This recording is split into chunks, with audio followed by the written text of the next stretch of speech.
Hello and welcome to Stack Dollar. My name is RJ and I'm so thankful for having you join this channel. Now, as you might have seen in my previous videos, we are on a journey to accumulate thousands of dollars by saving and multiplying that saving by investing in a proper way. But in order to do that, we have to follow four steps. And that is our magic formula, which is very simple to follow. And that is uh, what we'll do is we have to measure first. Then you manage it. After managing, we will have an option to multiply it. And all of this should have surrounding mindset. We should have a positive mindset that this can be done, this can be achieved. You can have thousands of dollars saved for your emergency funds. You can have thousands of dollars saved for your college education, your kids' education. There are so many things you will need this properly set. And of course, then you want to have the right amount for your retirement also. We have to start thinking in the long term. So all of this could be done simply following this actually it is just major three steps: measure, manage, and multiply. Once that is done, you will be set for life, I can say. Now, how do we do that? So in the previous video, as you might have seen, that we before we go into this aspect of measuring and managing and all that, we need to have the bigger aspect of why are we even doing this. What's the motivation behind this whole accumulating and growing this money aspect? Otherwise, why not, why to even do it? Money, as people say, that is the root of all evil and all kinds of notion that people have. But that is not the case. We have to come up with the positive aspect of money, and there is a positive outcome of using it. We can use money for charity. We can use money for good education. There are so many good uses for money, and that's what we should focus on. So that's that. And then there was another aspect where in the previous video, again, we provided a commitment letter to sign. Hope you have done it. Basically, with that why, which should be focusing on others, and then also the commitment that yes, I am on a goal to do certain things for certain people. Once that is in place, then we have to start. Now we dived into in the previous video, we dived into classifying, categorizing the expenses. And how do we do it? Basically, we created different groups such as utilities, housing, transportation, entertainment, things like that. So make sure you have done it, because without that, this next step, which we are going to discuss, won't make sense and won't be helpful. So I strongly suggest you do it. Now, of course, I know it is sometimes it's difficult to do it alone. It takes time, but at least put together something at a high level, and then eventually you can refine it. You don't have to categorize every penny and every dollar, but at least identify the major spending where the money is going, and that will help us at least get an idea of where it is.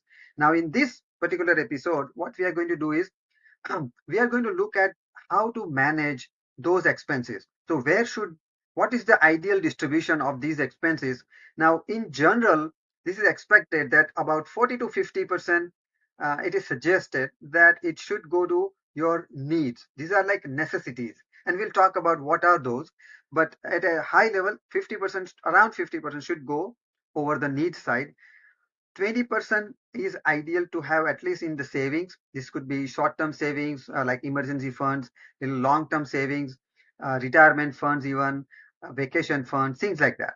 So, short-term, long-term, but it is all savings. Once it is there, you generally don't want to touch it unless it's used for the purpose it was saved for. And then whatever is left, which could be and savings could be 20, maybe try it harder and make it 25, 30. And then the last section would be the wants, which is 30, about 20 to 30%, depending on how you put savings versus wants. Now, what's the difference between needs? Well, needs are necessities. The wants are kind of nice to have things. You definitely would, they are flexible. On this side, these are fixed, these are flexible. Wants are flexible. You should be able to control it. Maybe you decide that, okay, this year, this month, I won't spend money on this. Maybe I'll save it more, or I'll use it for something other purpose, or some emergency came up and you had to use that funding. So basically, the wants are the last one that you want to spend on, because they should be rather flexible and you want to minimize that. Now, let's see. So what will go under each of those three major categories? And under needs, or they are, as we said, essential. What are those? Well, you have to pay mortgage, you have to pay rent, you have to have auto loan if it is, you have to pay it. You have to have a vehicle running, so it is like gas, maintenance, utilities such as electric, gas, water, also the education for tuition, daycare fees, things like that. Then comes the insurance part, also certain basic groceries. Now I'm not adding the special groceries, like once in a while, yes, you may add some exotic things, ice creams and some treats kind of, but they are not necessities. So it's differentiate between those. Pets, maybe there are some health related costs, medicines and such. Some minimum debt payment we have to make, like their minimum credit card payment, minimum tuition payment, minimum, college loan payment, things like that. So all those belong to essentials we have to pay. So there is no way out. So first we should put that much money aside. Now, what is left is, well, let's look at the flexible ones, which could be travel, vacation, hobbies, technology toys, such as, well, you want to upgrade your iPad or iPhone. Does it really need to be? If not, then it is a want. If it definitely is broken, it becomes your need. And if it's broken, but you cannot work without it, then it is. Clothing, again, you can differentiate, what kind of, how much should we spend on what kind of clothing. Dining out, instead of going every weekend, maybe we can do every other weekend, thing like that. Groceries, we talked about certain special groceries you can control. Personal care, again, going to spa, maybe making nails, things like that, controlled. Certain gifts, you certain gifts are, yes, there are birthday coming for the cousin, there is no choice, but maybe you can decide how much you want to spend on it. Other gifts could be even your charities and such. They're all part of gifts, and you can see how much you have left after paying that essentials, and how much should actually go to savings. So also we should keep that in mind. So let's look at the savings part now. So obviously we have to make certain payments. That is also part of savings and necessary part. Uh, not to, this is beyond the minimum payment on credit card. So as much as we can pay on this debt, such as credit card, student loan, it's good, because otherwise their interests are really crazy. They charge 17, 20, 18, 20, 24%, which is very, very high charges. And you don't want to keep paying to the credit card company. Rather, you pay it off, and then rather start saving that extra money into other savings plans, such as retirement savings plan, 401ks, also 529, which is for college education, IRAs, savings account you may have, just put it a little bit aside than regular checking account.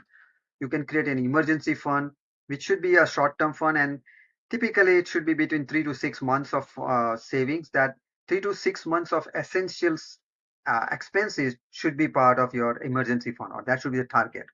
And then long-term savings, that is up to you, how much you want to save and where for what.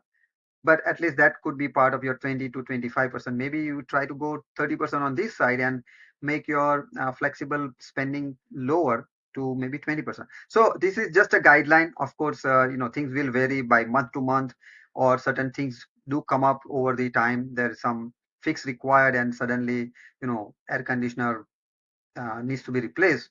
Well, I'll show you in the next episode. This is how we should be keeping certain funds. This is where that emergency funds option come into picture. And I have at least been trying to put aside certain money, so that I don't want to be surprised that, oh, I need to replace my air conditioner, or washer or dryer or mixer or car or things like that. They will fail, and they will need to be replaced. So why not be ready and put some money aside, instead of suddenly be surprised with thousands of dollars of uh, replacement cost. Okay, so just wanted to give you a high level idea on these are the things. In At the end, I will say that please make sure you categorize your expenses, and now try to see what is the percentage where your money is going. And in the next episode, now we'll start digging little deeper into what are the options. How can we cut down on these expenses that we saw in this category, that is. And then in addition to that, how can we, like these things, and how can we whatever is left after the savings part, that investment, that long-term saving, which is nothing but kind of investment, where can we put so that we can get the maximum bang out of that, which is that multiply step. So I hope you liked it. This is just the beginning. As I said, I know that there is a lot that can be done. It will require time on your end, but please commit to this. Spend a weekend on this, identify all the expenses and try to categorize and see where the money is going. If you need some help, please send me an email. I have the details in the detail in the contact info and all that in the description. I will try to help you out. I may not have full time, but I certainly would like to help out. So maybe we can create a small group and uh, discuss something. And on if it's required one-on-one call, that's also fine. I will definitely be ready to help. But I strongly suggest, because I have seen it, I have experienced it, the problems of not following this method, and that's how I came to realize and I started following it. So I highly recommend it. I'm sure you, not only you, but your family, your kids will thank you for putting this system in place. So I am sure it will be helpful. Thank you again. Please subscribe if you haven't. Please suggest and thumbs up if you liked it, and please share it with your friends who also may benefit out of this. Thank you.